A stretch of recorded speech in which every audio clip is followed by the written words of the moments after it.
Good evening, legends. Welcome to the Aussie OCR podcast. It's been a little while since we've had a chat. I think the last one we chatted to Liam, maybe Geordie Gunn from memory.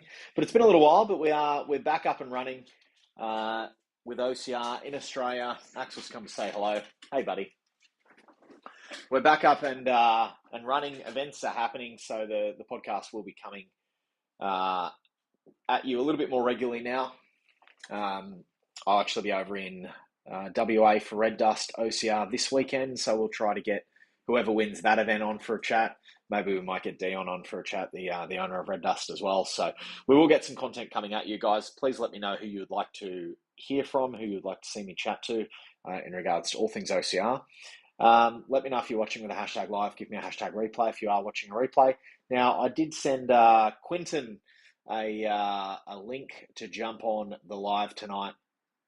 I did things a little bit unusual to how I usually do these podcasts. So usually I would I'd get my guest on, we'd have a bit of a chat off camera, then I'd go live and do a little bit of an intro. He's already sitting there sort of in the background. I can bring him on screen.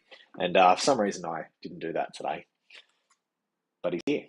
He's jumping on now. Quinton. How are you, mate? Oh, I think he's muted. I think you've muted yourself, big fella.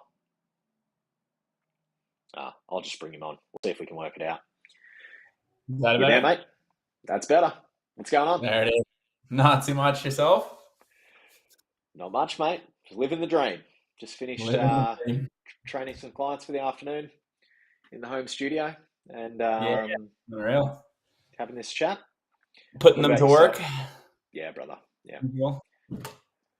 So I was just telling everyone I changed my little system. I bring you on live. I bring you on, we have a bit of a chat, then I go live, then I bring you on camera, and for some reason I did it all backwards today. So Yeah. I fucked it up. But guys, this is Quinton Gill, recent winner of Raw Challenge Gold Coast. 6 times I think you've won it now, Quinton. 6 times, that's it. One of the best trail runners in Australia, I'd say. One of the best looking trail runners in Australia. Oh, stop it. Stop it. What's been going on, mate? Did I see you out running on the weekend? This past weekend, what did I do?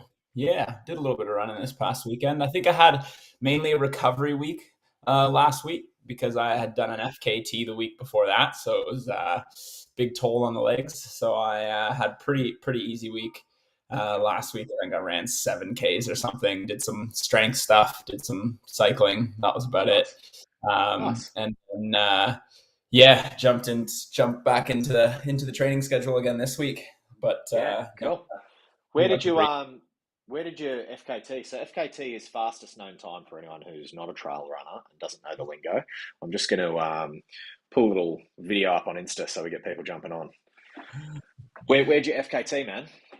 So this was Conondale Great Range or Conondale Range Great Walk. Yeah, something like that.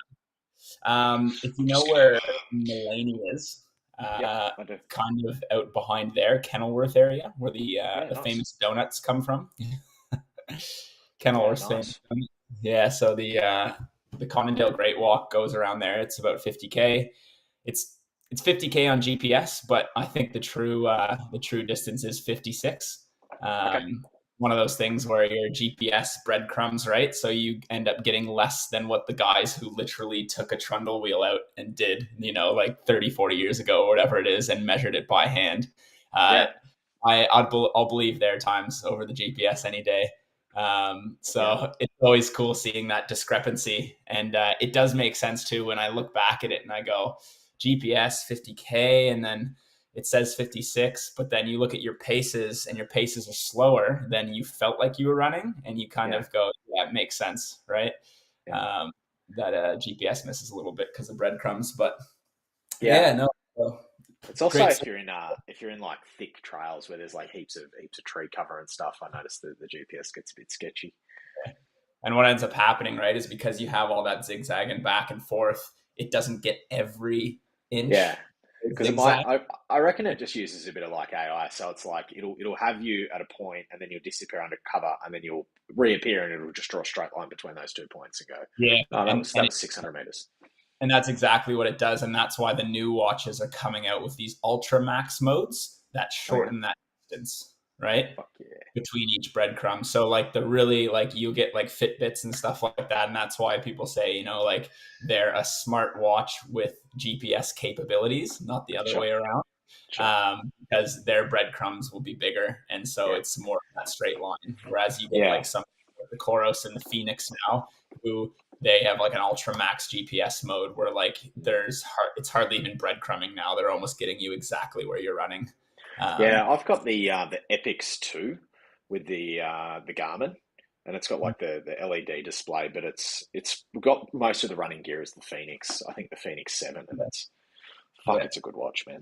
Yeah, it's pretty accurate, guys. So we've got a couple of people jumping on. So give me a comment, guys. If you're watching a hashtag, if you're watching live, give me a hashtag live. If you are watching a replay, give me a replay. Hashtag replay later. Corey's live. Sean's live. Dominica's live. Corey's saying Matty Day. I think he's saying that's who he'd like to see me talk to. I can do that. And then he let me know who's live again.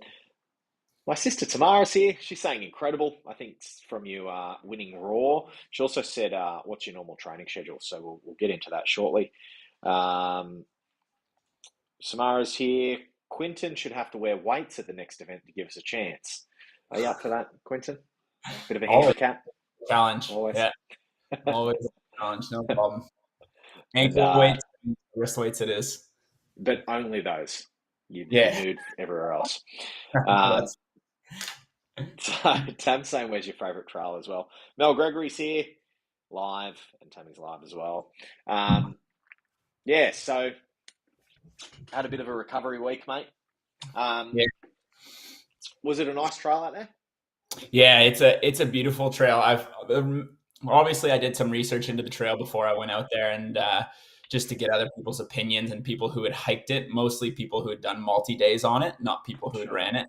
But they're going to have this kind of feedback. So went through, and a lot of them said it was very overgrown, and it was the first day was really good, and then the second day was overgrown, third day was a little bit better, but for the most part, for some of the stuff I do out in the scenic rim, it was pretty clean and pretty open, very easy to follow. Yeah, cool. So it was nice trail. There's no big lookouts or anything like that other than the Mount Allen Fire Tower. But it's a beautiful trail, and you run along the creek for the first little bit, and there's some little waterfalls and things like that, and it's awesome. And then Fire Trail coming all the way back down and up to Mount Allen, and then back down into the Bloomba Creek. So it's a great little circuit, and trails are super easy to follow. The green Great Walk signs are there the whole way, so you got some sort of an idea, and you got a route on your watch, and you're not getting lost out there. Yeah. Did you go up there specifically to go for the FKT?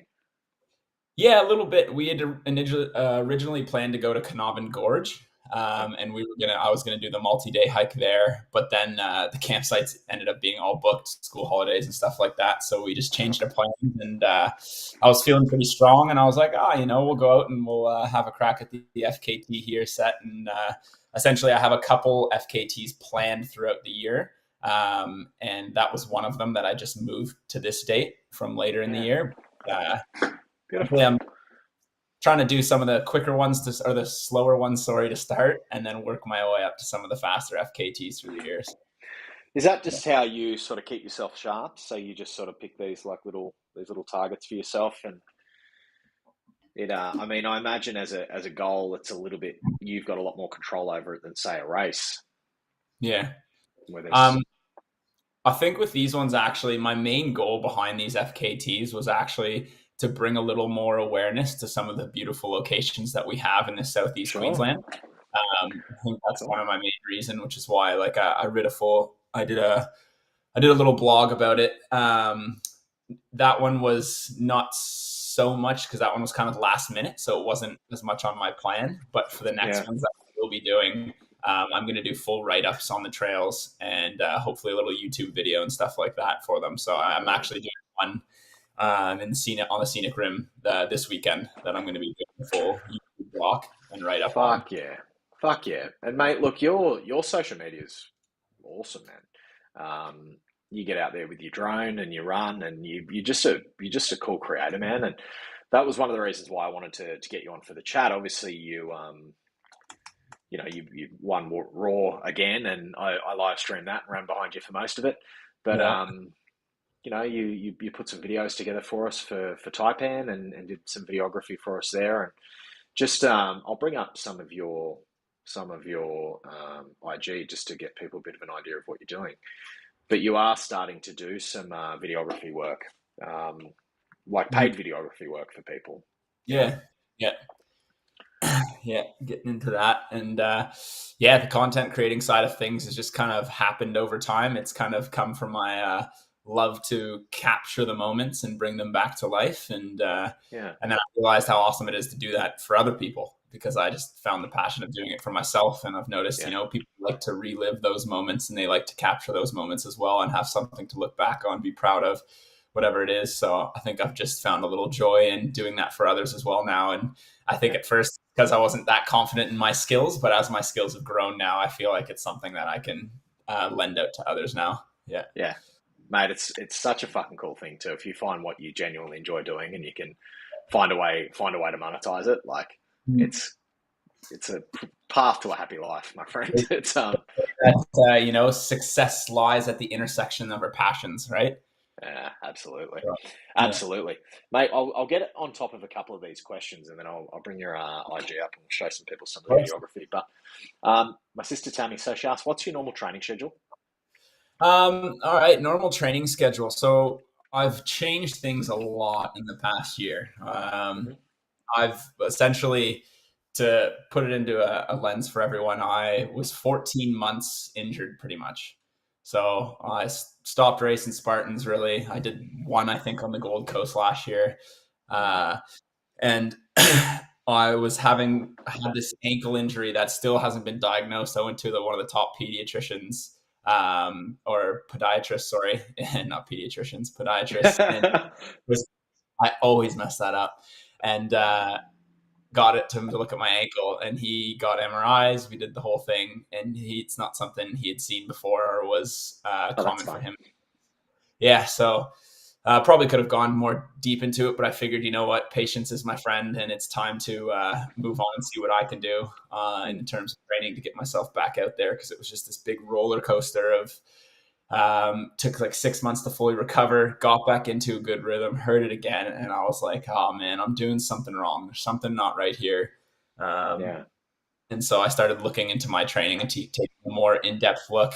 And so yeah, now I've in September last September is when I fully felt like my ankle was feeling good again, and I just restarted from zero essentially. I looked at it and I just went humble, and I said, you know what? I've been off for a while without consistent training. And no matter how good I think I am, it's just time to take a notch off and take a step back and just reset and start. And so I literally started from 7 kilometers a week. And Wow. I could probably have done 20 or 30 and would have been fine. But I was like, you know what? We're going to stick to the plan Yeah. and Cool. through it. And so I started for 7 kilometers a week. And I'm currently now, so I think that was 36 weeks ago or something like that. I did do the math on one of my blogs. I did actually. But I think it was 32 to 36 weeks ago. And I'm now up to 50 kilometers in mileage. And so over that time, I've only averaged 1.6 kilometers a week on added. So Wow. Is it, that just sort of 10% a week? it's not even, yeah, it might Not have been even. 10 when I was running 7, 8, 9K kind of thing. Right. Yeah. Like 10K, 10% would be one But kilometer extra on but the week. but now you're like less. You're like Yeah, five that's it. percent, 4%. I'm, Yeah. So you're I'm, crawling up. well, I'm literally only adding like, yeah, even less than that. I'm Yeah. probably by 50K. Yeah. By 50K, I'm probably adding, I don't even know. Two two point 2%. five percent. Yeah. Yeah. 2.5. Would be. So, Yeah. and as I go up in Wow. mileage, the stress increases, the percentage is going to drop, which is essentially what you want, right? Because as you're taking more from your body, Mm. you want to give it more time to adapt and more time to, adapt to that mileage and stress that you're going to be putting on it. So, Sure. Yeah, it's just been a slow build, and I've focused my weeks around essentially 3 sessions. And for the first, I would say up until about 20 kilometers per week, Mm-hmm. on average, I was literally doing about 1 run a week. And this is the Wow. crazy part. I Because my goals were to start running longer stuff, pretty much I would do 1 run a week. And like when I started at 7 kilometers, I did 1 7K run. That was it. Did some strength Wow. stuff, did some cycling, did some swimming. The next week, I did 1 8 kilometer run. Next week, I did Yeah. one Wow. 9. I was literally just building my body for time on feet. And I got to the point where I was at about 20K. And some weeks it always differ, right? Some weeks, Liam wanted to go for a run and we'd do 15. So I would do a second run at 5K or Yeah. around that. It wasn't pinpointed. That's why I said Yeah. average Yeah. Yeah. 1.6. There's no point going, I'm going to stop here at 10K because that 10.5 is going to kill me. Uh, I think there's a problem too in when you get like really regimental about like I'm going to do a certain amount of Ks because then you stop listening to your body and you become dogmatic about it, you know. yeah, But 100%. that's how fucking crazy did you go, man? Because you were running a lot, man. I know how much you enjoy it. So did you go a little bit mental for a while, not running? Um, I was pretty good. I think it came in my life in milestones stuff came at a good time because I just had my daughter, Yeah, and so I had lots of other things to focus on. It gave me lots sure. of time for recovery, Yeah, and so it did come at a good time that way because literally, she was born last July, and that's when I was still injured at that point. yeah, So I wasn't really into too much running, so a little bit of cycling, swimming, and then by September, we'd already established a routine, but I was yeah, able to start off at a really slow, low mileage to still be there, still help Brit, still do what I can. And now we've gotten to a point now where she's thriving and she's doing absolutely amazing. And so I yeah, can really start looking at trying to bring that mileage up. But that being said, I'm just going to follow the same trend I'm going because it's been working better yeah. than I could have ever imagined. Fuck yeah. Nice, Yeah. man. Nice. And yeah, Tammy. So I've got to manually bring the comments on. So I'm just clicking them as I Yeah. see them. And so I don't know if there's a timer where I can automatically bring the comments on screen as they pop up. But one of the things that I find is I like to try to weave the questions in where they make sense. And if they just randomly pop up, it can be a bit jarring. So that's why they sometimes I forget to take them down.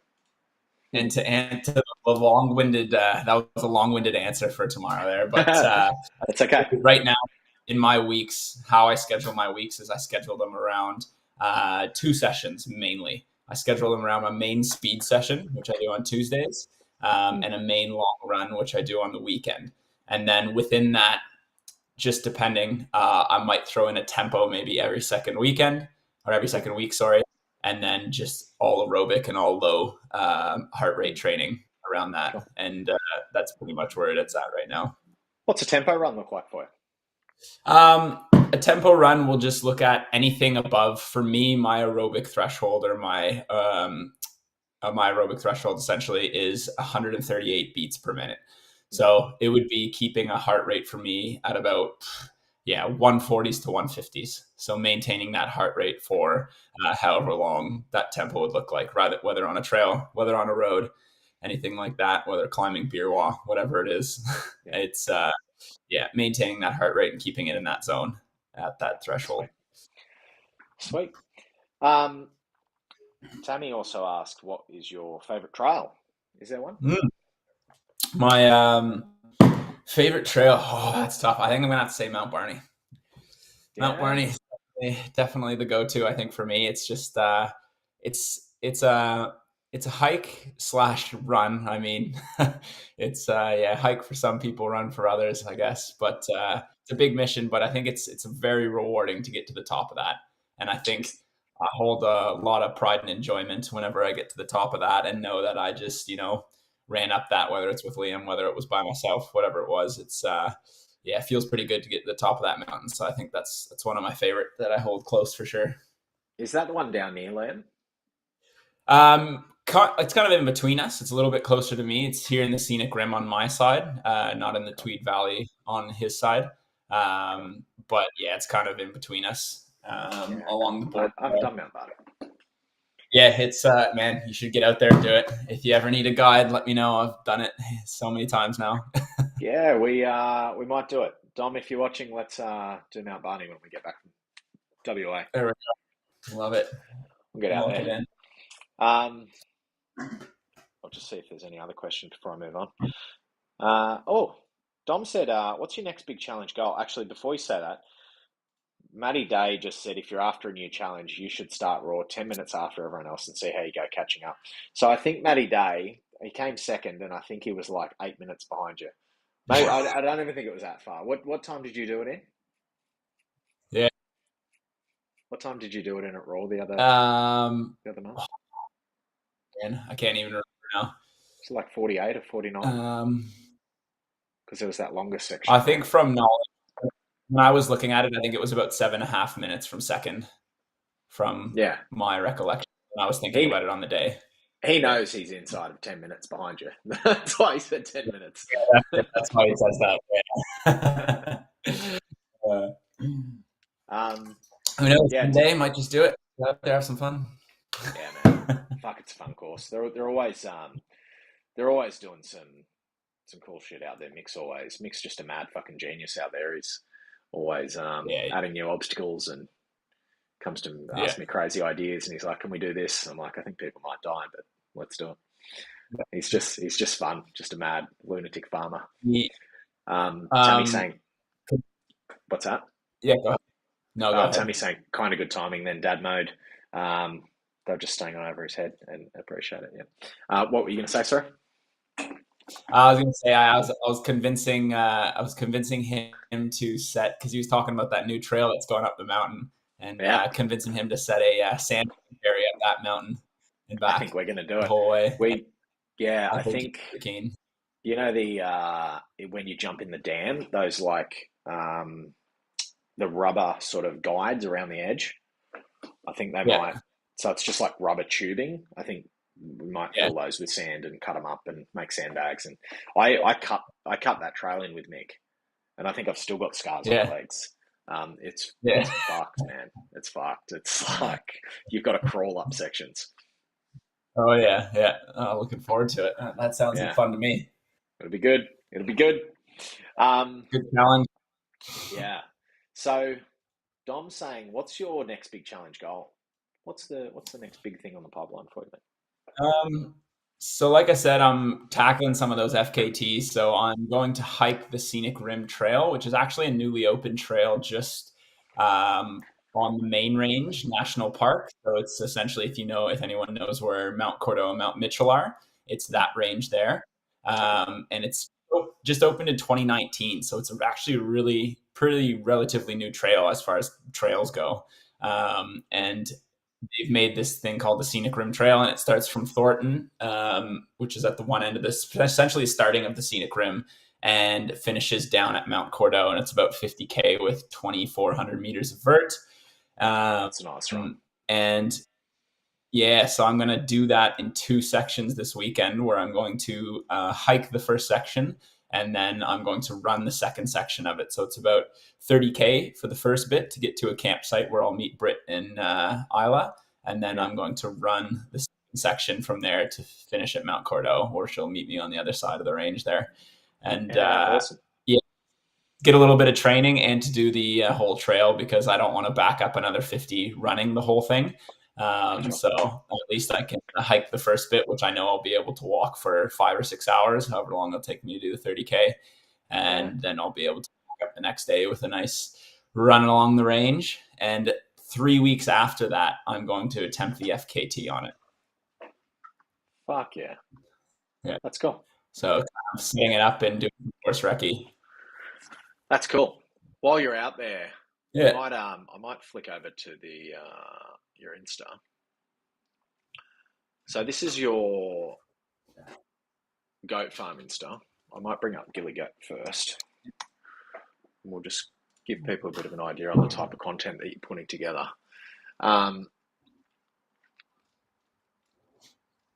Where's going to be a good video, man? Because you get out, you take some fucking pretty sick photos, dude. Yeah. It just depends what you're looking to show. Maybe just something like Just this. yeah, So you simple just, running one. yeah, you're just getting out with your drone. Want to see this ridge line, and it just kind of I do a pan of my drone shot running along the ridge line or wherever I am, kind of thing, showing Have you kind of the got, scenery of Rovcon. yeah, have you got the drone? Like, is it tracking you through AI or is somebody else controlling it? Or, Sometimes, so whenever whenever I'm up on the mountains by myself, the trackings doesn't go far enough. So if you ever see me running and it's close to me, then it's tracking. But when you see okay, it far, it's us controlling it because the tracking doesn't pick up the body from a certain distance away, unfortunately. yeah, Uh, cool. so if it's really close, then it's the tracking. But if it's far, it's normally someone else. Yeah, Yeah, that was man, that was probably yeah, my favorite thing I've ever experienced in my life. yeah. It's amazing. You get some amazing content, Oh, dude. Um, that was it's always a pleasure to see some of the stuff you put up. Um, and you did some really cool stuff. Those clouds are beautiful. Where's this? yeah, that was me trying not to die, I guess there.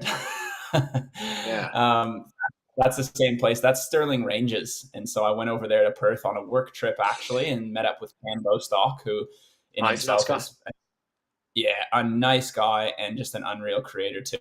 He's just the same Yeah. thing. He's gone out in Perth and he's trying to just show people the beauty of the area around them, Mm. and he's doing some amazing things. I think he's doing a 3,000 kilometer hike across New Zealand right now. So going from end to end, and yeah, which is Man, very cool. So I, I follow was along with gonna, that one for sure. yeah, I was gonna say I might see him at Red Dust this weekend. I'm over in WA. I fly out on Thursday Yeah, over there for Red Dust OCR, but he'll be in New not if Zealand though. not if he's Out. on a 3,000 kilometer hike. 3,000 kilometers is fucking mental. How long is it going to take him to hike 3,000 k's?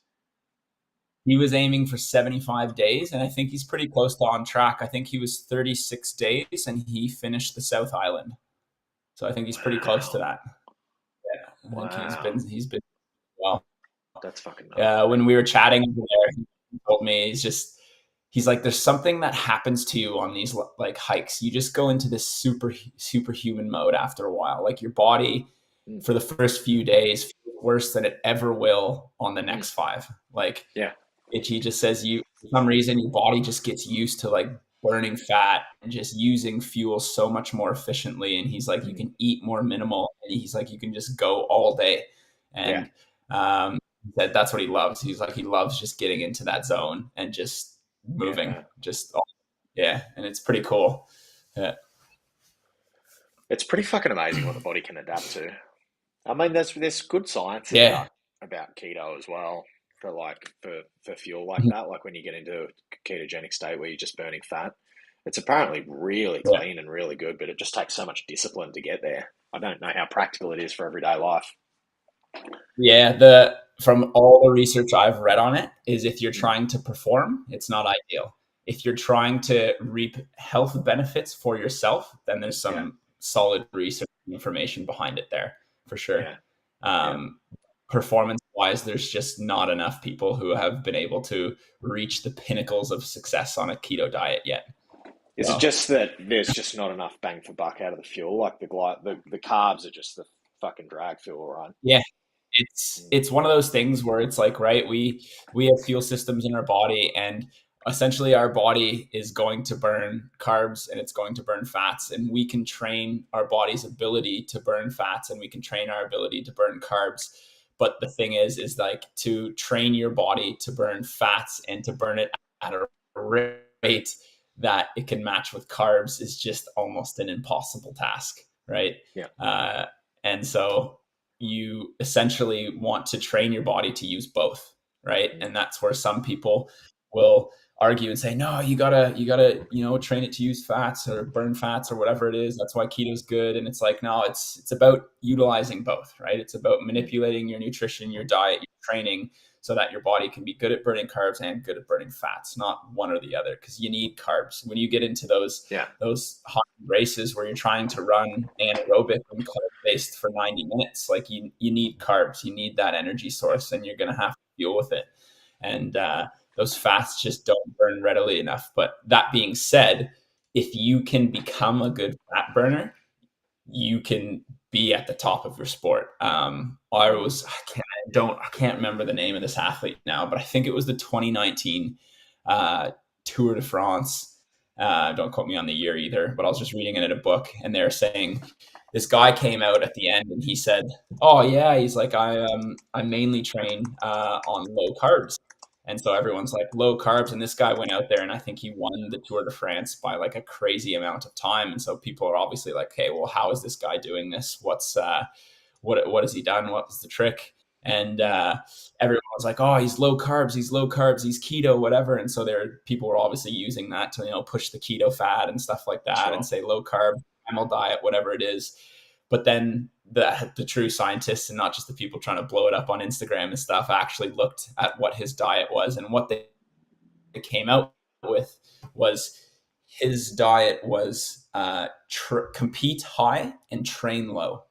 So he utilized carbs just as well as anyone else. But when he was training, and when he was training in his low aerobic states, he didn't use carbs. And he allowed his body to develop his burning system. And then when he did his tempo sessions, when he did races, when he did competitions, he utilized those carbs. Yeah. So his body would have the carbs, have the store. And then when he was training, so it's more situational, right? So he's built both the engines. They did put him in the labs and stuff after. Yeah, lab after, and his fat burning rates were way above the rest of the athletes. Yeah, right. Oh, I had a little. We just had a bit of a lag there, but so it looks like he was obviously built a really good diesel motor, and then built a really good sprinting motor, and then combined the two on race day. Chris Froome was his name, apparently. I just googled him, which is probably why internet dropped out. Okay. Yeah. David Gretsch said, "This year's Tour de France was brilliant for the low-carb world. We have Chris Froome winning on a real food lifestyle that appears is incorporating low-carb, healthy fat strategies in his periods of training and recovery." So, yeah, interesting. I don't know about that. That's cool. That's cool. So, the goat farm. Yeah, so the goat farm. How'd this come about, man? So this has been, I don't know, this has been just in the works for a while. And it's been one of those things, right, where you get lots of good ideas, but you never actually put it to fruition. And I just got to the point in my life where I had my daughter coming along, and I was looking at the life that I wanted to create for myself and my family going forward, and one that I knew I was going to be really happy with. And I said, you know what, it's time to just start doing shit. And so I started doing shit. And putting together all my knowledge and research and information. And I'm still doing lots of that, more than ever right now. But I was like, I got to just get a website up, get things going, get things in action, so that I'm going to be motivated to keep it going and to put more into it. Because, you get into these places where you have these great ideas and you want to do things, but you think, oh no, I got to set this up and I got to do that before I can actually commit. Right. And I was like, fuck it, I just got to do it. I just got to throw her out there, build a website, start advertising some things. And over time, it's going to become this amazing picture that when it started, it was just a fucking messy little, pre-K drawing. I mean,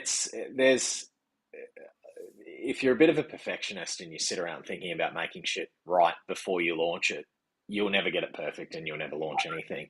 Also, there's this like no plan survives first contact with the enemy thing, right? So like I've built things and built sort of products out, or things that I think, I think people are really going to like this, and I'll sit there and I'll fucking build websites and I'll build funnels and I'll build all these automations, and then I'll realize when I go to sell it that nobody wants it. And it's like, well, that was a waste of fucking time.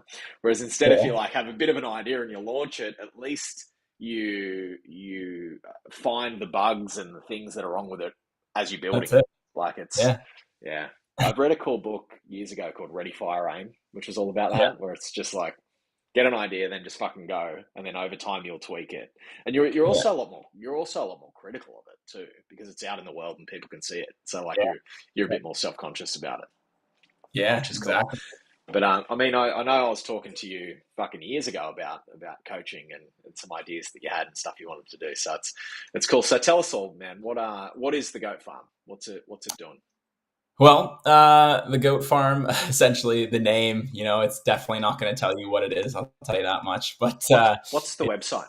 Sorry, I'll bring it up. thegoatfarm.com.au. And my whole goal behind this is to create a platform that people can come to find information that's going to allow them to build a path or build a life that is going to make them happy, right? Well, I want to give them tools related to nutrition, movement, recovery, all these things where people can just find information that's going to be valuable for them and kind of build their own path. Because the biggest thing that I notice in pretty much anything in life is, and you hear it in business all the time too, is people say, oh, you got to find the one thing, this is the best thing for you. CrossFit, you got to do CrossFit. CrossFit's the best, yoga. Yeah, yoga. You should be doing yoga because that's going to solve all your problems, whatever it is. But the truth is, humans are just meant for moderation. We're built to be, good at a lot of things. And there's so many amazing products and things out there that we can take hold of and use to create the life that, we're all trying to create for ourselves. And yeah, are you highlighting that quote there? Yeah, man. It's a fucking good quote. I like it. One of my favorite, when you're young, you are a product of your environment. When you're older, you become a product of the choices you make within that environment. And yeah, it's a cool quote. Is that your original quote? Yeah, that's from yours truly. Yeah. But yeah, so it's it's a little bit of passion project, and like we were talking about before, it's your success comes at the intersection of your passions. So I looked at it and I go, what are the things that make me the happiest in life? And I go, photography, capturing moments for people, and just helping others, coaching, trying to get them where they want to go. And so I'm creating this essentially like an adventure platform that people can come to, and it's completely free right now. But as I grow, the goal will be to kind of create this into a site where people can pay like a $5 a month membership, something like that, and they can come, and there's information on nutrition, there's information on ice baths, recovery, movement training programs, like a Netflix for health and nutrition kind of thing.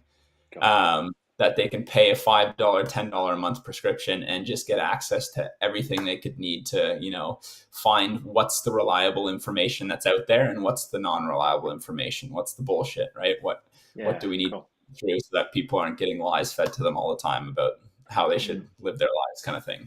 And that's the ultimate goal of all this. And so, I've started it, right? You get it out there, start getting things going. And, absolutely. And what are you doing at the moment as far as services offered?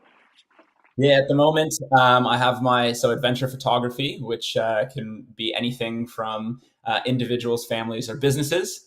And then I have my human performance coaching. So I've just released the human performance coaching platform, and I've done beta testing now with 5 athletes that I've been doing just to set in place some structures.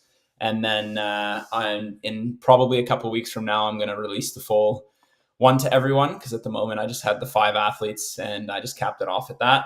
And so there's a couple extra people who messaged me, but I said just hold out for a couple of weeks.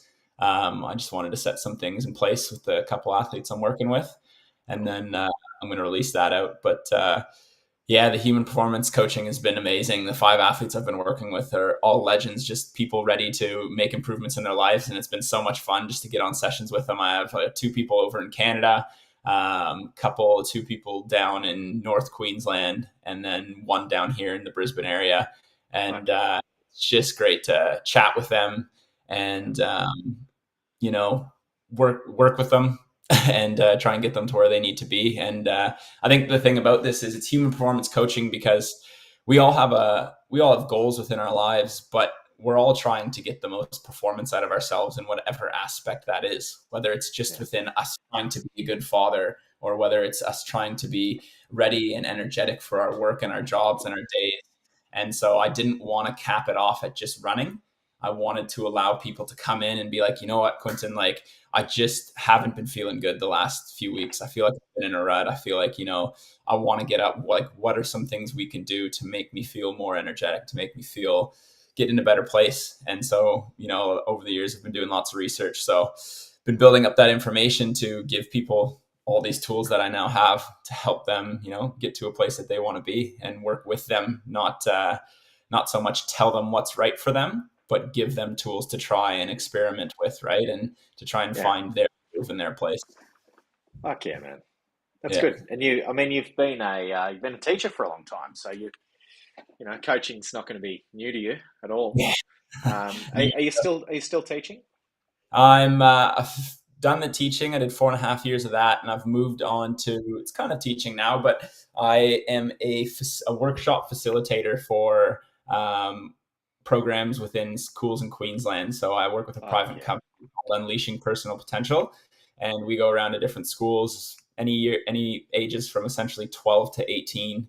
And we do programs based on their school initiatives. So it could be anything from leadership, resilience, grit, mindset, habits for human performance, things like that. And it's all activity based. So it's been designed in a way, like you'll see things like influence and grit and those kind of big terms, but it's all done in a way that allows students and kids to engage with it in an active way. So rather than us coming in there talking to a kid for 6 hours, which they're going to sit there and be like, oh shit, this again, fuck, get me out of here, right? As any high school will do, we get out, we do games, and we do those activities, and then we sit down after the activity and we talk about, okay, what could we take from that activity that related to being a good influence on the people around us, right? And how we can help ourselves become friends, better leaders, better overall people. And it's an amazing program. Luke McKenna is the mastermind behind that, and I give him a shout out any day because he's created a really amazing thing that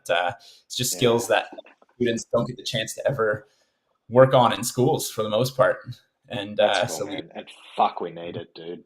Kids are just don't have resilience, man. Yeah, all that stuff's going to serve you so well, dude, as you expand the coaching. I mean, you've already got the right temperament for it.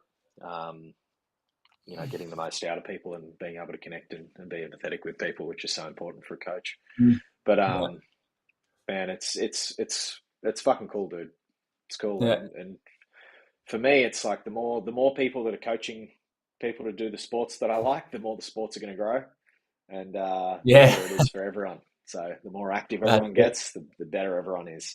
The better the world 100%. Gets, man. Too many people are walking around angry and anxious because they don't exercise.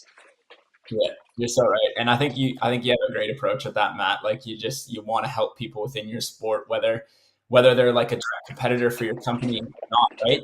You want to see the growth of something that you love. And I think that's an amazing way to look at things, because we see this in business all the time, right? Where it's like, that's our competition. We got to bring them down. We got to make sure we're above. And you see that like all the time, but it's like, fuck, is that really the way to be going with things? It's like, I don't think so, man. I think it's a scarcity mindset. It's big in coaching. It's big in PT, where people think, if you take clients from somebody else, that you're robbing me. But it's like, really, there's so many people, dude. There's so many people, and a rising tide lifts all boats. Like the more people who are doing OCR, like one of the things I was thinking about this the other day. I want to start connecting with people who run OCR around the country, like different facilities, and bring them on the podcast and say, what do you do? Tell us about your gym. How can people join? Let's do a day where people can come down and try the place for free, and we'll pump it on the podcast. And that's going to get more people into the sport, because like you've probably seen it as well. The sport took a hit during COVID, and it's been super sad, and it's just not bounced back as fast as I thought it would. So we need to get as many people interested in it as possible. It's taken a massive hit. Me and Liam were just talking about that today. Actually, he just came down from a trip from LA, and he was talking to some of the leaders down there, and he's like, they're just, none of them are competing. He's like, there's no elite athletes competing. They had to pay another athlete just to get down to some of the main events that are happening down there, because they're just they're kind of tired with all the ethical and political stuff and the direction that they're trying to go with Spartan, yet not everyone's on board with that direction. And it's weird that they'd make a decision when the majority of the community not on that same page or want that for the sport. And I think that's what's kind of happening right now with that Olympic push that they're trying to do.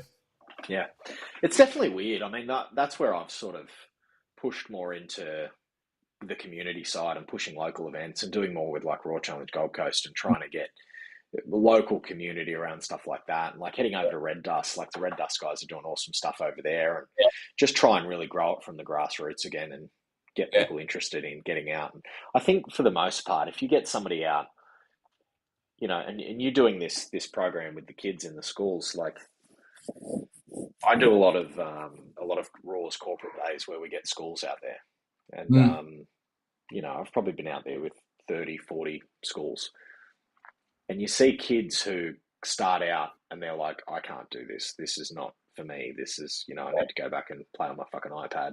I don't want to get muddy. I can't pull myself. I can't run. And they just, I can't. And then you get them into it and you sort of give them a bit of a push. And in yeah, the end, you just see this mental transformation, and yeah, they're all of a sudden they're capable and they believe in themselves and they're fucking happy and they're like, when can we do this again? And you just see this mindset shift, and that ripples out in everything they do. That's even more amazing when it happens to a fucking 50-year-old. Like yeah, when I get somebody who's gone their whole life like that, yeah, and then they get to the end and you get them up that warp wall and they're like fucking, tearing up, yeah, and they're 50, and it's like, shit, man, how did you go this yeah. far through life without I know. facing this adversity? It's that self-talk, right? That a lot of Ah, it's a more powerful tool than we think. no, Um, 100%. I'll share a funny story with you. It's actually one that we tell the kids.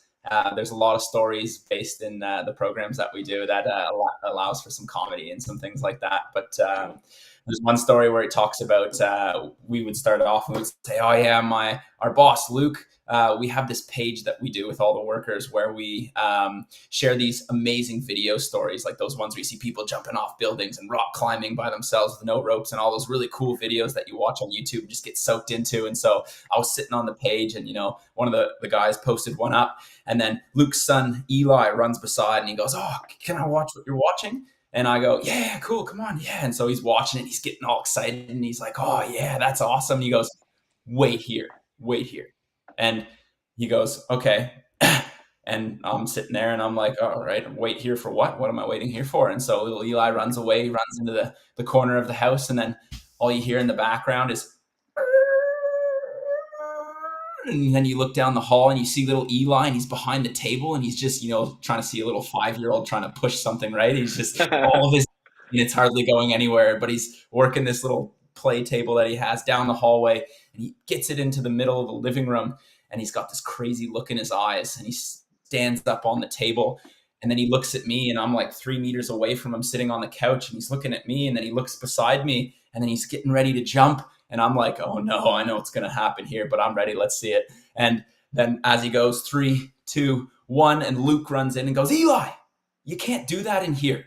You're going to hurt yourself. You're not going to make that. That's like 3 meters away. You're going to crack that open. We don't do that inside. Let's go outside.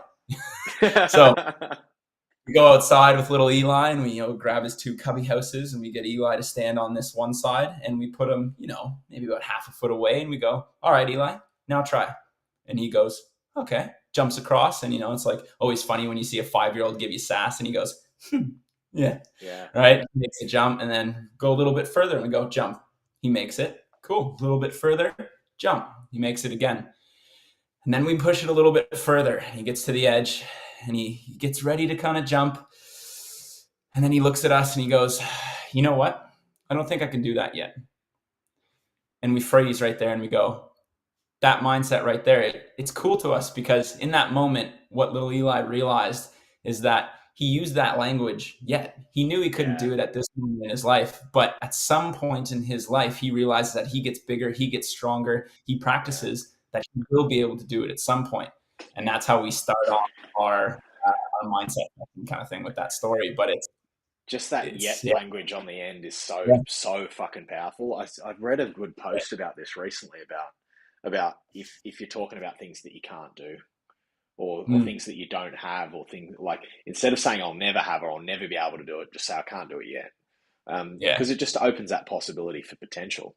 yeah. But yeah, that's fucking cool, and that's such a different experience that you probably have with a lot of parents now. Mm, Like, their kids doing something crazy in the house and like, oh, let's go do the crazy shit outside. Yeah.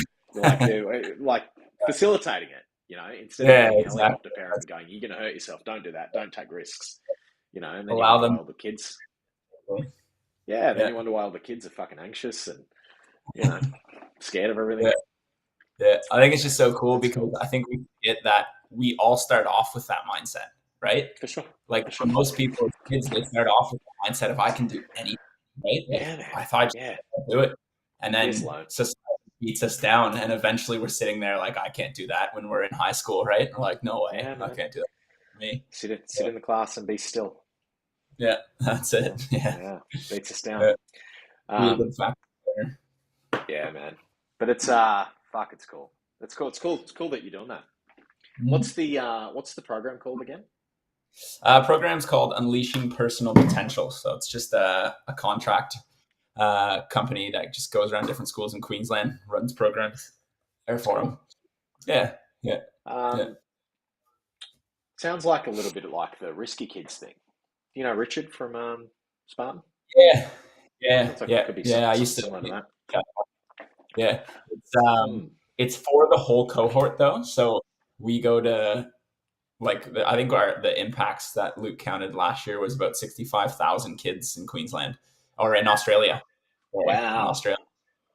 Wow. Um, they're doing well. We have people working in Melbourne, people in Sydney, Yeah. and It's awesome. it's a great program, and it works with the whole cohort though. So it's very inclusive. It includes everyone. So yeah, it's a great company to be a part of. Great culture too. So I have no issues or no bad things to say about them. They're awesome.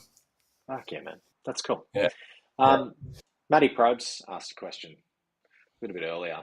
Do you still get excited racing? Ooh, get excited for racing. Man, I still get so excited for racing. I love a good Spartan race. You'll never take the love for Spartan racing out of me, that's for sure. It's just one thing, when you find that thing that you just enjoy, yeah, it takes a lot to get rid of that flame. And Yeah. I love it. And even with all the things that have been going on, I still love getting out there and still want to get out there. And we'll probably keep doing Spartan races to some extent as I move forward. I think just I've taken a step back for health reasons and stuff like that. But Yeah. my goal is to always do at least one Spartan race a year, as long as Fuck yeah. they're still doing well and still putting on events and stuff. So yeah, Yeah. definitely still I enjoy them. I feel the same, man. Yeah, Whether I'm out there competing or whether I'm out there and I just go, I'm just gonna have a fun run on my own. That's yeah, probably some of my best races have been when I'll do like we'll go and do say True Grit, right? Where we did say True Grit Queensland last year, and I'll run the elite wave at the start and go yeah, hard, and then I'll finish that, chat to people in the festival, and then I'll go, all right, I'm going to go out for another hot lap on my own, and I'll mm, just run on my own through like the open waves and just help people over obstacles and chat to people and just hear people's stories and go, what are you guys doing out here? And someone will be taking their dad through, and someone's just beaten cancer, and so like yeah. the fucking people you meet, man. It's such a cool sport, It such a is. cool thing.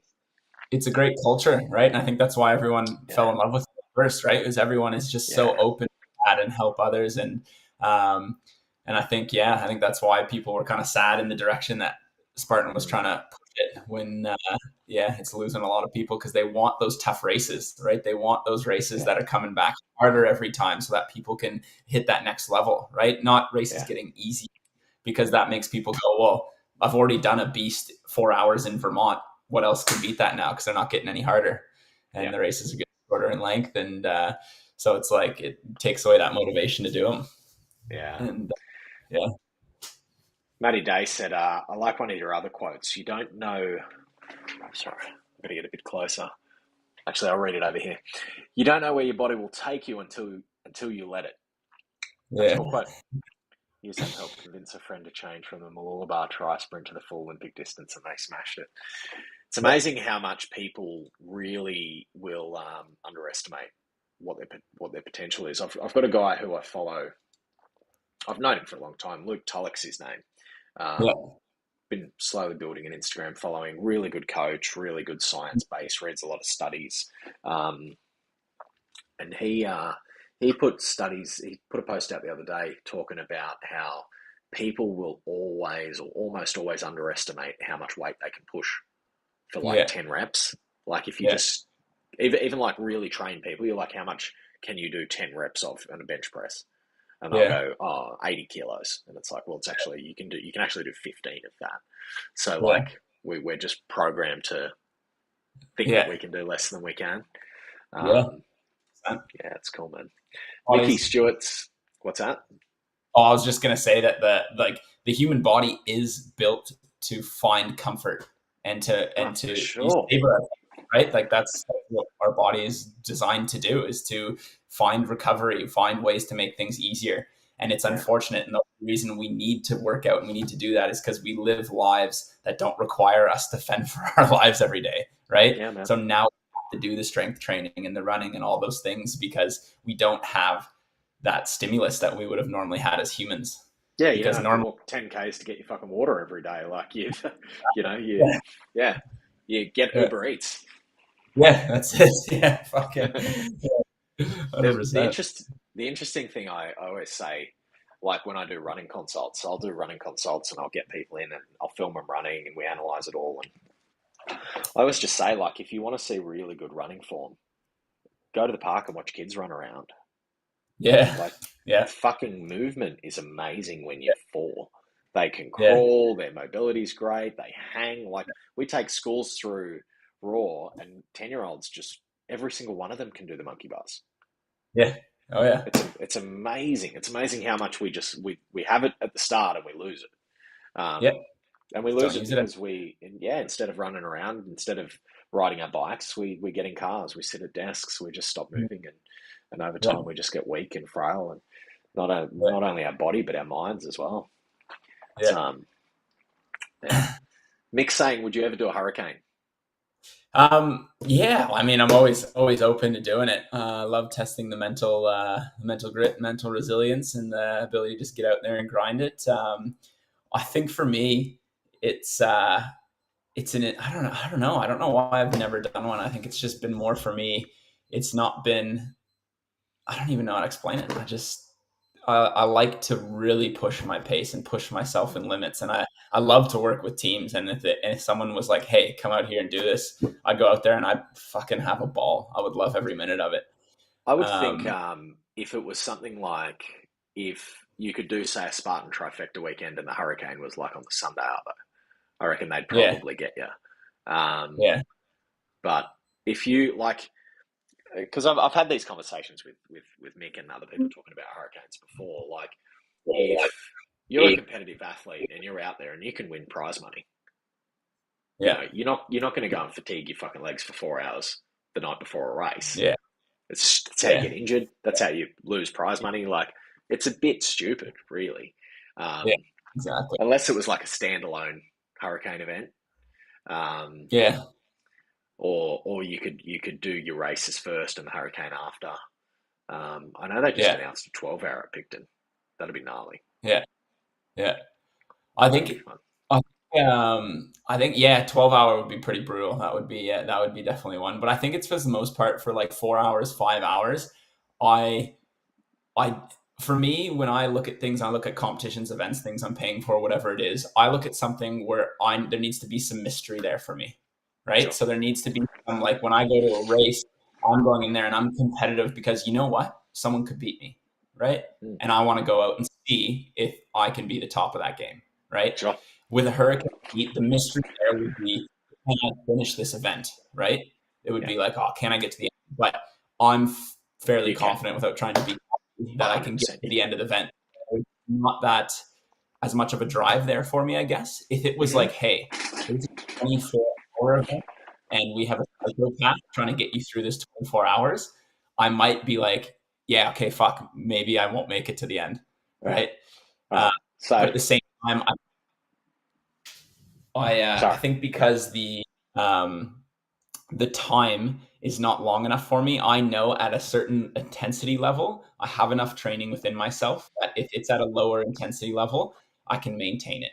But Mm. once the intensity starts getting high, like I've ran for 24 hours before. So I Yep. know that I can make a good intensity. So that's why challenges like that challenge me, because I'm still kind of, that's my threshold, right? Mm. And I'm like, oh, like I could go out for a 24-hour race and not finish it. Like I know that I couldn't finish a 24-hour race every single time. So for me, it's like, Yeah. that's what I want to do, because there's that mystery, that challenge, that can I get there?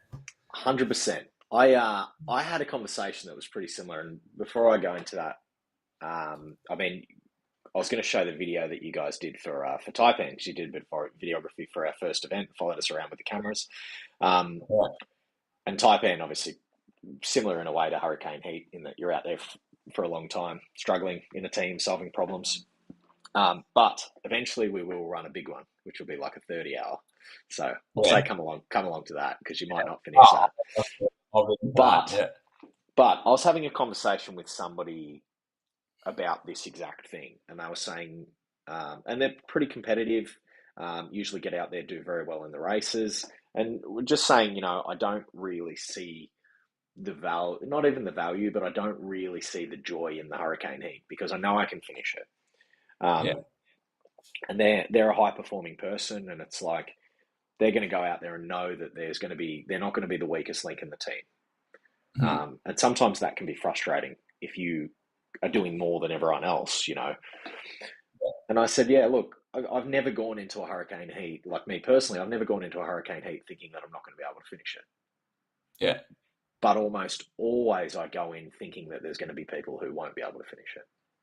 Yeah. So I make it my job to make sure they finish. Yeah. So I go, how can I make sure everyone gets through and has the best time possible? Yeah. And the strong carry the weak, and we really get some cohesion and teamwork. And that's what I make my mission in each hurricane is, how am I going to get the people through who have really not much right being there?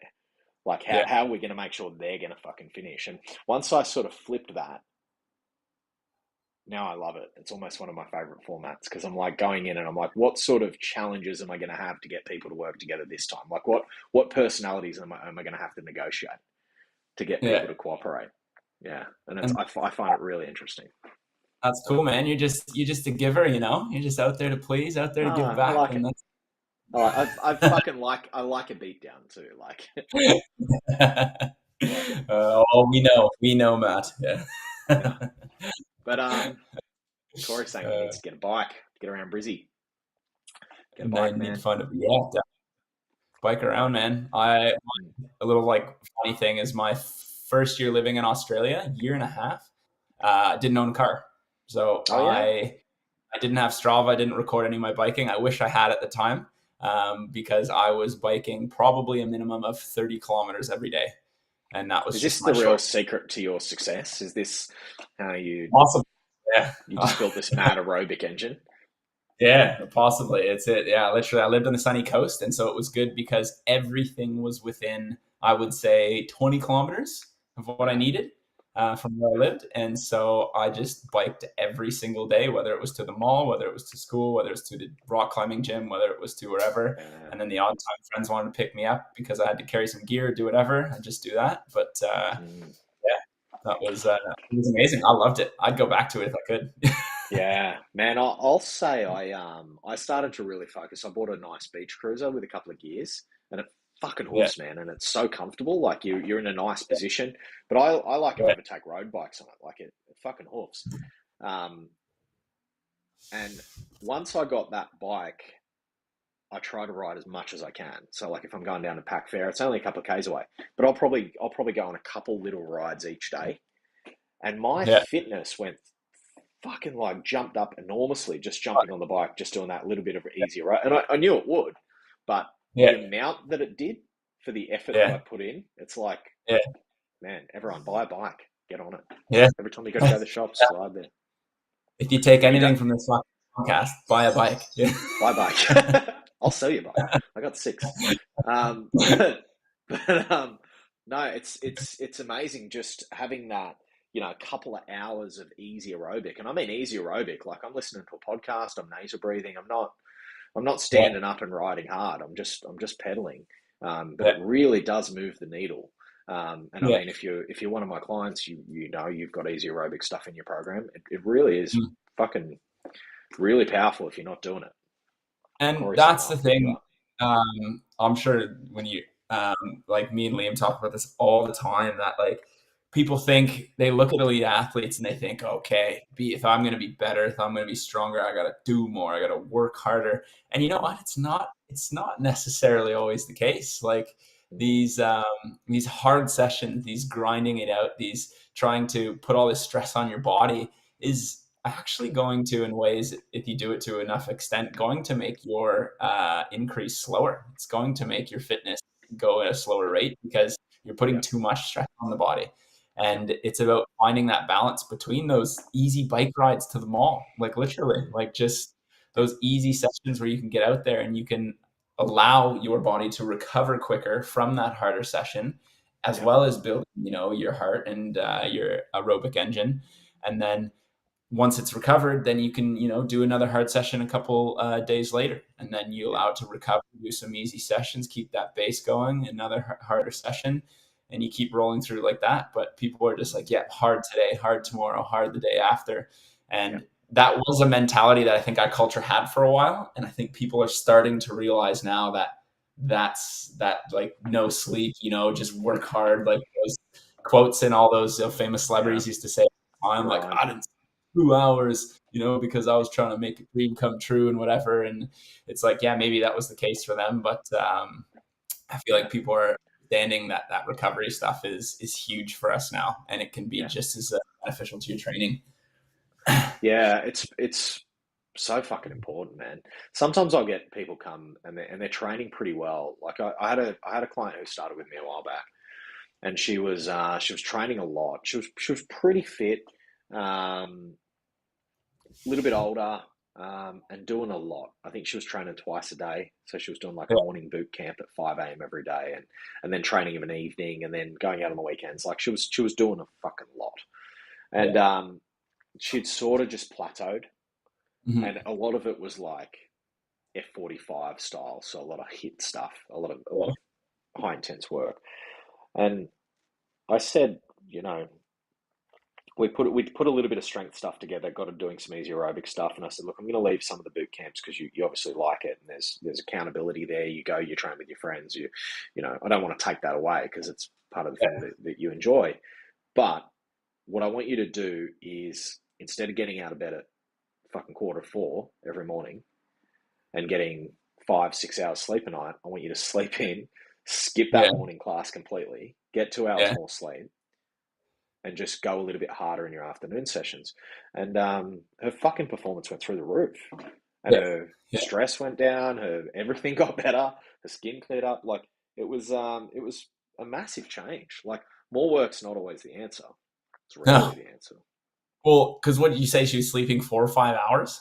Yeah, it wasn't Oh, sleeping much, and like getting yeah, out of bed to go to morning boot camp, and I'm like, yeah, you need to, I think we got up to 7 hours sleep a night, and yeah. you know, That's and huge but she difference. fought me every step of the way. She's like, Yeah, no, no, I need to do this work, like, and had some mental things happening in that where you sort of start to attach your identity to the results, and that that can't yeah, that's not always good. But yeah, but yeah, once I got her to sort of listen and follow along and get her to lower the intensity of some of the workouts, put in some deload yeah, weeks every now and again. Yeah, everything was so yeah. much more sustainable. Do a couple Valentine's Day sessions by Matt Moore, and she was on a roll. Yeah. Yeah, I don't put those on my story, mate. uh, Um, that's awesome. yeah, but it's super important, and I think it did shift. I mean, back when I was in corporate in my 20s, it was a badge of honor, man, like to not sleep and like go into the Yeah. office and work massive hours. And I was project managing, and we used to work crazy fucking hours, and Mhm. you'd boast about how little sleep you had. Like Yeah. now, I hear people boasting to me about how little sleep they have, and I'm like, you're a fucking idiot. Like Yeah. you need to sleep. Yeah. You're trying to train. Yeah, I've said it ad nauseum about the book "Sleep Why We Need It" by Matthew Walker. It's game changing. If Great you book. haven't read it, read it. If Yeah. you can't read, get the audio book. If you don't like long audio books, find a podcast that he's on. Just do what you have to get that information. But it's very very worth doing. Yeah, 100%. It's I've to put it into perspective, and this was a crazy thing, and I dug through these facts actually, and it kind of blew my mind. Is since January, and I think it was since January. What are we? April now? No, maybe it was since September. Since September, I've read 42 books. So Nice, audio, because I can't read. nice. So Yeah, well, the audiobooks. audio is so much more convenient, man. So Yeah, much more convenient, and especially if you're driving out to like hikes where you're in the car for a while. Like, yeah. Oh man, yeah, it's a game changer. You can rip through so much more. If I was reading it, I'd probably be at two. yeah. I say the only thing that I really read now is if I've got something like technical, like a book that's got, say, programming in it, or certain Yeah, things that I want to highlight and put some post-it notes yeah, in and remember. yeah, Like often I'll buy an audio book, I'll listen to it, and I'm like, I'm going to buy the physical book so I can just yeah, note down some of those things. Um, or if I get like a good fantasy book or something like that, like if I'm reading for entertainment, not for knowledge, I'll yeah, actually read a physical book because your yeah. imagination can go, and I find that's a different thing. But yeah, man, I audio book almost everything now. But And sorry yeah, to cut so no, that's all good. Cut all you want, man. Um, over.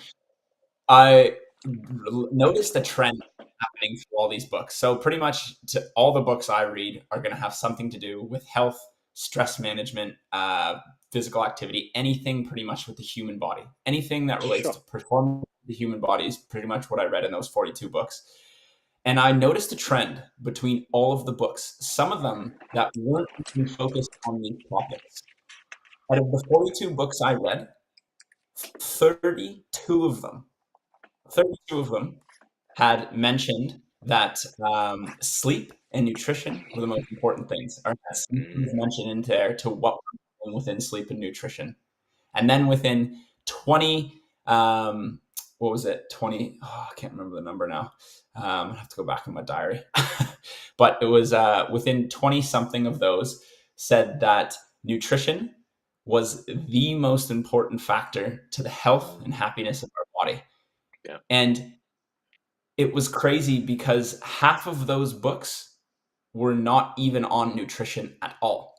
Yeah. They were the goal was not nutrition in that book. It was like running, or it was stress, or it was whatever. And half of the books, it was 20 something, I can't remember, came back to the nutrition one. There was a lot on Yeah. sleep too, but mainly the nutrition one. And what I noticed that a lot of them were saying was the quality of stuff that we put in the food and the effect that it has on our body. And it was just blowing my mind. I was like, that's ridiculous. How many of the smartest people in the world who've written amazing books and have done so much research, so much information are all going back to this thing The same of thing. nutrition, food that we're Man. putting in our. Well, look And, at look at like have you seen the pictures of the fucking beaches back in like the 1960s where just yeah, everyone's lean and slim and looks fucking great? And then you yeah, look at the beaches now, and that is yeah, not the picture we see. yeah, different. I just had No, a not at client all. here earlier who's a teacher as well, and we were having a good chat, and we were just saying about how there's such a massive rise in ADHD and autism and neuroatypical stuff, and you Yeah, know all these conditions and stuff that's happening, and it's all connected, man. It's all yeah, connected. We're eating shit food. We're yeah, staying up all night. We're not managing our technology. We don't have any discipline around our tech, and yeah, our fucking brains and bodies are going to shit. yeah. No, It's really fucking it's so. crazy, man. It's really crazy. I What were sorry? go ahead. Go ahead. What were What you gonna ask? what were your top books, man, that you read? Top books I read. Hold on. Let me go into it right now because I have them starred and done in my Audible. The top books that I read. This one was my favorite. It was just the most unbiased. It's called Peak by Dr. Mark Webs. Heard of it? It was fantastic. That was Okay. my all-time favorite book I've read so far. It was just the most unbiased look on everything to do with human performance, from Sure. sleep to nutrition to all the latest research, and it's brand new. So it was like 2021 or 2022. that it was released. I think they released one in 2021, and then they did an updated one on a couple information in 2022.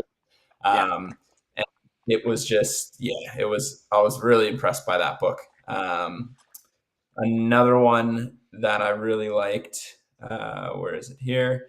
This one was more of an interest one. It was very in depth, and there was a lot of scientific information. And I've highlighted it as I need to listen to it again. But it was Lifespan by Dr.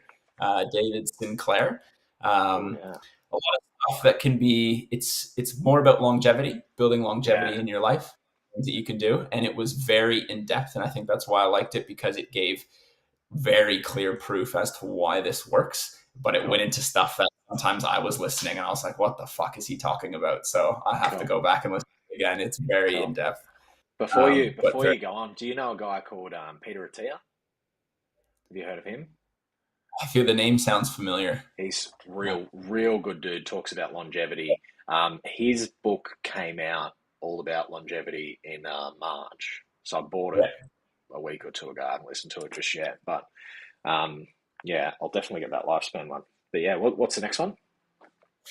And the next one, where is it here?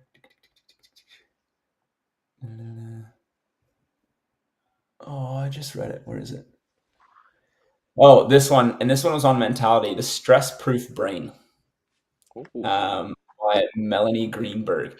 It wasn't anything too complicated. I think this one was more, it just really gave you the mechanism behind stress. It really okay, gave you the insight mechanism as to why stress happens and why it happens differently in certain people. And cool. it kind of, after reading the book, I kind of went like, man, it made it feel like it was easier for me to manage stress just from listening to it, because I understood why it was happening and where I could go when I felt certain things happening. Hmm. When you feel certain things coming on, you feel certain emotions. And it was as simple as, like, she explains the mechanism as to why we get stressed about something, right? We have that fight or flight Hmm. situation, right? Where a stimulus will happen and it will stress us out. And so we go straight to the amygdala for that fight or flight, right? We Sure. go, what do we got to do to get out of this situation as quick as we can? But Hmm. what she explained in that book, and what's cool, is that that only happens because we've built up that pathway stronger than the pathway that happens after that. Because the pathway after that is, it goes to our prefrontal cortex, Yep. right? Which Which is then help chimp-brain. us logically understand what's happening and Hmm. come at it with a more common sense approach, to put it in Hmm. easier terms.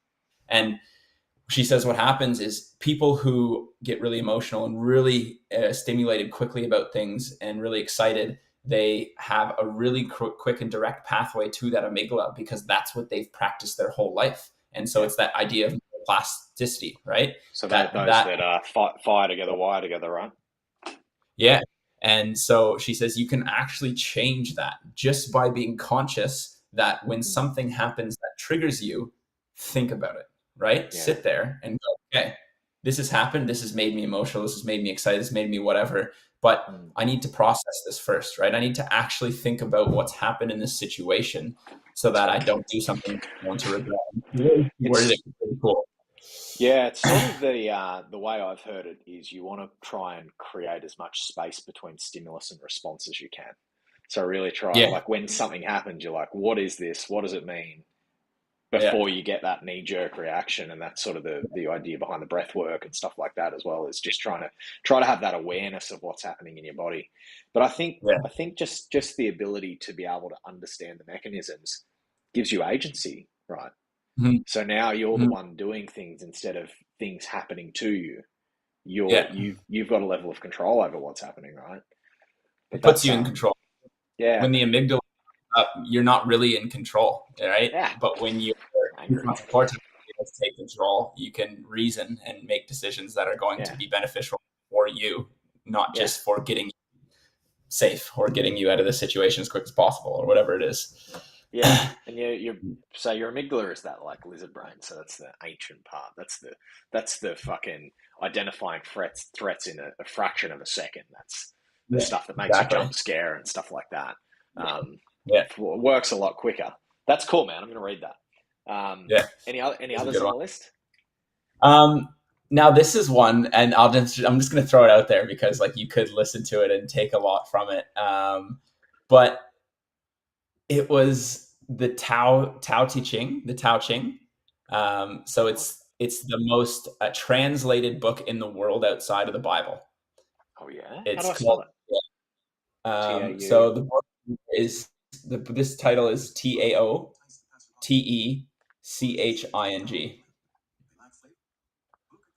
All right. So it's called What's the Tao. go with it?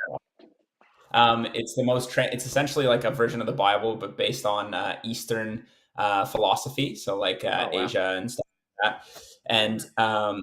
it's if you're not into that kind of very like how do I put it? It can be a tough read, but it's so hard to explain. It's about essentially the Tao is this thing that's within everyone. It's this balance, this energy that is always there. And if you Yeah. try to get it, you can't have it. And if you want it, you won't need it. And it's like, but Yeah. they say some really deep and really interesting things in there that just make you kind of look at things in a very different perspective. Yeah. And it's based off of these monks who lived in China, but were never really able to be found and recorded. And all they were able to find from them was their scripts and the things they wrote in these huts all around Wow. Asia and East Asia and stuff. And so they were never people who wanted to actually allow their information to get out there. But Wow. people died. People found their writings, right, abandoned in a hut somewhere, wherever it was, or handed down maybe to their mentors, because that's what a lot of time happened to do. Is they had mentors that they would hand their information and their tools down, or they had people they were mentoring who they'd hand their tools and information down to, and Sure. they would hand it. Some people would release it, some people would keep it, whatever it is, and so it's yeah, it's definitely it can be a very hard listen. So It's is that the basis of Taoism? So Taoism as the yeah, religion? pronounced Taoism, but Yeah. yeah, that's the Taoism or Taoism religion. Yeah, Yeah. and Right.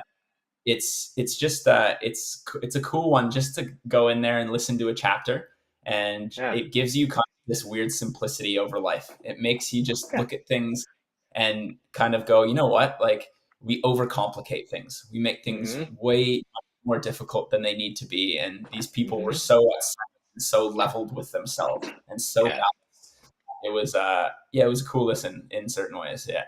But It's like I said, I wouldn't recommend it for people who don't get deep into their reading. it's a bit of a heavy lift. Yeah. Very, very heavy lift. It took me a while to get through it, but there were some, yeah, it just, it, I can't really like think about it and take away some in-depth messages or quotes or anything from it. Yeah. But when I finished reading it, I took everything so much less seriously. I took Yeah. life just way less seriously. And I just Yeah. realized that Cool. our society is overcomplicated things and it's about who we are and what makes us happy and where our balance is, and that like you can't find that within the external things. You can try and you can try, but you'll never actually get it. And that's what they're trying to Yeah. communicate through these really weird fucking messages and stuff. Does it read like does it read like the Bible where it's like a series of scriptures, or does it read like a novel, or like what type of? Let me put it this way: if you were to meet that funny kid in your class in year 5 who just always said repetitive sentences, it would read kind of like that. Okay. he he So it's the like the book was autistic kid I went to school with. oh yeah, it was like I'm trying to say this as politically correct as possible. Don't worry about that. But yeah, if you had that autistic kid in your class who said those kind of things that probably would have some deep meaning, but you just laughed at, Like it's kind of platitudes. yeah, they Yeah. just come out with one-liners, and it's just like the Tao is something that you cannot reach, but if you want it, you'll reach it, and like just and it just repeats is like Yeah. that. Yeah. Right. It's a whole of that pretty much. They start off with the first chapter is like getting to understand where it came from, and Yeah. then they go into the actual Tao and the actual Bible, and it's literally just it's sentences from people that they've written like Yeah. alone in Right. a hut fucking 300 years ago, like 400 years ago, wherever it was. Like Wow. yeah, I'm and gonna get it. I'll give it a crack. I'll give it a yeah. crack. Have you read Have you read the Daily Stoic? The Daily Stoic. I have not. Yeah, so it's Ryan Holiday, so a guy who wrote The Obstacle is the Way. So the Yeah. Daily Stoic is it's 365 um, like Stoic philosophers quotes, right? Yeah. So you go to like any day. So we go to like April, and what's the date? 18th. So you go to April 18th, and it'll give you some random quote by Seneca or Marcus Aurelius. So it's Marcus Aurelius, Epictetus, actually, on April 18th. It's a fucking long one. I'll see if I can find a short one. But basically, it's just all these.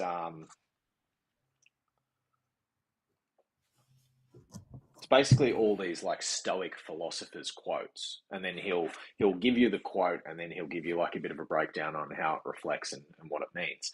But these guys all lived like fucking thousands of years ago, man. But Yeah. it's all so fucking relevant. Like Yeah. they were dealing with It's the crazy. same shit. It's pretty amazing. Like It is. we think we're so advanced, but the same wisdom that worked Yeah. 3,000 years ago fucking works now. Stop taking yourself Or- seriously. Be nice to people. Don't get angry. Yeah. Yeah. Don't be It's don't be so fucking true. bitter. I think I'm actually thinking about it now. I wrote some. I was thinking about it now. I think I've wrote some notes on after I read the Tao, Yeah. and I remember. See if I can find it while we're chatting here because there were some good ones in there. I realized I wrote some notes on it that I completely forgot about. Yeah. I will read it. Yeah, Um because like you said, it's kind of got those weird things that you're just like, I'll never fucking remember this in my life. Yeah. yeah. uh, Matty Day. Scotty Middleton saying, thanks, Quinton. Thanks, Matt. You're very welcome, sir. And Corey, I missed this earlier, so I can't live off Uber Eats, palmies, and burgers. Not if you want to yeah. run fast and live for a long time, my friend. Matty Yeah. Day saying, can definitely recommend Think Like a Monk by Jay Shetty. I've seen a bit of Jay Shetty stuff. I haven't read Think Like a Monk. Yeah. Along the same lines of those you've mentioned. So he obviously lived as a monk for a while. Yeah. Um, yeah. Have you got some of those, some ancient wisdom for us, Quinton? I'll see if I I can find one. I have to go through so many friggin' notes here. I have not done this properly. Here you go. Marcus Aurelius. That which isn't good for the hive isn't good for the bee. It's a fucking pretty good quote. Yeah. I Better to like trip it. with the feet than the tongue. Oh, here we go. I got this. This is so it's cool. So these are the kind of thoughts that came to mind, the things that came to mind. But so the first one was don't go against the way of the human world. So there's these kind of really in-depth thoughts, right? Another one I wrote down here. I'm just going from what I wrote. Don't seek pleasure for its own sake. Mm. Don't depend on a partial feeling. Mm. Think lightly of yourself and deeply of the world. I like that. That's a good Be quote. detached. Yeah, be detached from desire your whole life long. Yeah. So that was a cool. I think that was the biggest theme that stuck with me was that desire thing that we see in our lives all the time, right? So we always attach ourselves to the desire to run faster, a desire to eat the cake, desire to do whatever. But they really focused on taking yourself away from that desire and detaching yourself from that. It's like it's not about focusing on the desire; it's focusing on the things that create balance in your life, right?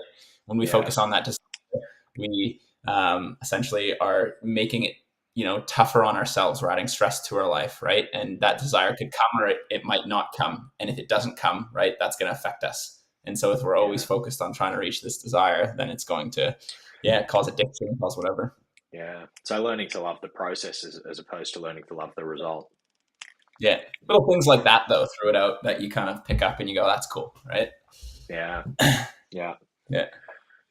Um, But Matty Day, one of Jay's quotes from the book that he likes, that he's quoting, I loved.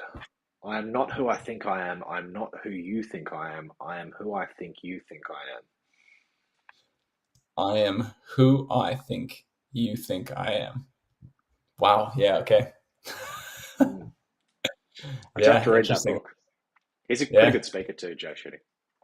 Yeah. Let's There you go. shoot back over to the goat farm, man. You did Yeah. a video for us for Taipan that I want to play, Oh yeah. and it's on Full your time pen. website, which is nice and convenient.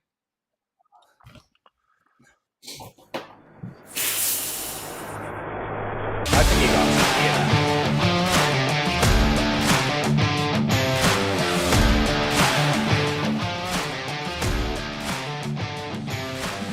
Go on through, kid. I don't know how that audio is coming through, guys, but I'm trying to turn it down a little bit. There you go. That's pretty good. Yeah, so the audio is coming through very jumpy. Sorry, guys. Yeah. It was right on before. It was nice and loud. Felt like I was having a party. Yeah. Just keep doing your best.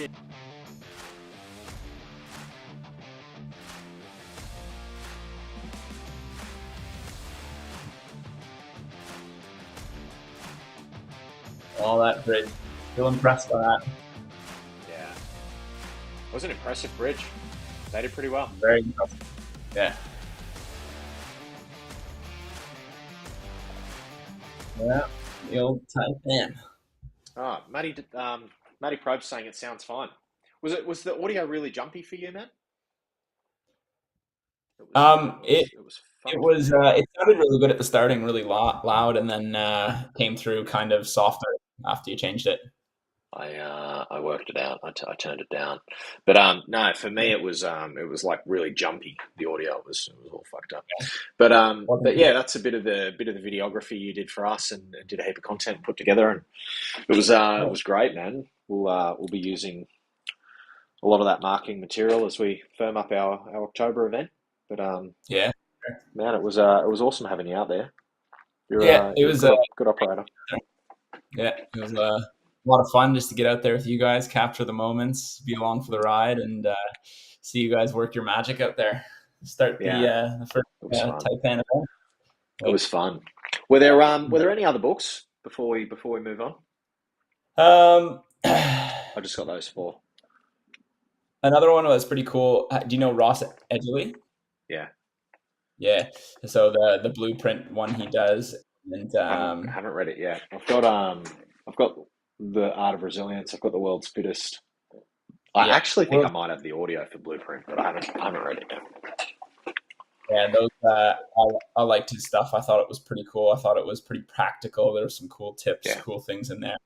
Yeah. And it was just cool to listen to some of his stories. I liked, so those are enjoyed those ones. And now I got a couple mind books on the list right now that I'm going to be getting into. But I've been on the Huberman Lab a lot recently. Yeah, me too.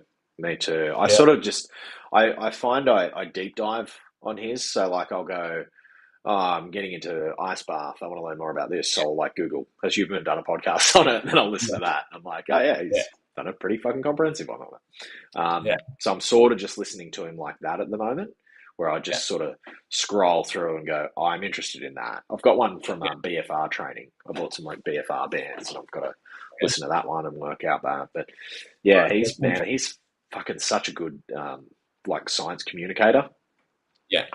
I find that he's so precise and so deliberate in what he says, which is important because then he can't be misconstrued and people can't say, oh, you fucking missed this nuance or you missed this. But sometimes it takes him a long time to say things. And it's like, I get it, you're not bullshitting us, man. Get to the fucking point, please. But he's such a good communicator. And fuck, man, the knowledge he can just pull out of his head. Like when you listen to him on somebody else's podcast, and the shit that he can just pull out on demand, it's like, fuck, that dude knows his shit. It's very impressive. Yeah, very impressive stuff. And I think, that's a lot of the knowledge I'm trying to soak in, because it's, I don't know if you see that on the part of going back to that goat farm thing is the three pillars that I'm trying to create at the goat farm there. So it's mechanism, vitality, and connection. So my Bless you and your entire family. Um, my goal down the line. Oh, there it is. Another one. Nice. Got to get them out. I muted that Yeah. time. Quick thinking. But, yeah, my goal is to use those pillars to actually create a philosophy at some point behind them. Where do I find the pillars, my man? So right there under Reinventing Living, it says mechanism, vitality, connection, right at the top. Right at the very top. We've got vitality, connection. Sorry. 3 things. And so that is what is going to be the basis of what I told you before will be the subscription that members will pay for. Those essentially break up into 3 separate sections as well. So within mechanism, and the reason I chose mechanism as the first one is because in order for us to fix any problem that we have in our life, to come up with any solution, we need to understand the mechanism as to why it's happening, right? Sure. What's going on within our own life? Why is our body reacting the way it is? Why is our mind reacting the way it is? What are our passions? What are our likes? Before we can fix anything, right? Yeah. So the mechanism, the 3 under that is mind, body, and self, right? And then within vitality, that's when it comes to now when we have that better understanding of ourself, our mind, our body, we can then look at, okay, what are we doing? What movement are we doing? Where's our recovery? Where's our nutrition, right? Where those 3 things that are going to allow us to add longevity and vitality into our life. It was originally longevity, but I switched it to vitality because longevity just means living longer. Vitality means living longer in a healthy way, being able to move well, feel well, play well, right? Yep. And then the last one's connection, because, studies around the world have shown that the most successful people in the world have gotten to where they are because of their social connection, right? Their, the community, their adventure, their creativity, right? So those are the 3 areas of that connection there. And that's what I'm going to base my whole thing around. Fuck yeah, man. Fuck yeah. Yeah. That's cool, dude. It's cool. You let us know if there's anything we can do to help. Tell people about the trails you're doing. Is that the Trail Club? Am I in the right place here for finding the hikes? That's it. That was my free thing to the community that will always stay free. It will always just be something that is a way to give back, a way to bring people together through that connection. So we hold 1 hike a month at this point, and we do a different mountain within the scenic rim. And we our first one on Mount Curdo last month. It was amazing. We had, I think, about 20 people. Yeah. And then we have our next one coming up, and we have another 20 people already RSVP'd for this one. And we haven't even pushed our last little bit of marketing. So we pretty much have done nothing yet on that one. That's to come this week. And that's Mount Edwards on May 7th? That's the Mount Edwards on May 7th, which will be amazing. And it's just time to get out, experience the amazing mountains and the scenic rim, and meet some awesome people, right? Make new connections with people that you haven't met before, because as I've realized through my life, the more people you know, the more successful you can be, the more connections you make, and just adds value to your life. Yeah, fuck yeah, man. Fuck yeah, dude. That's awesome. Yeah. We'll try and get out on the next one with you. One day. For sure, man. Anything you want to say before we wrap things up? It's getting a little bit late. Yeah, 8:30.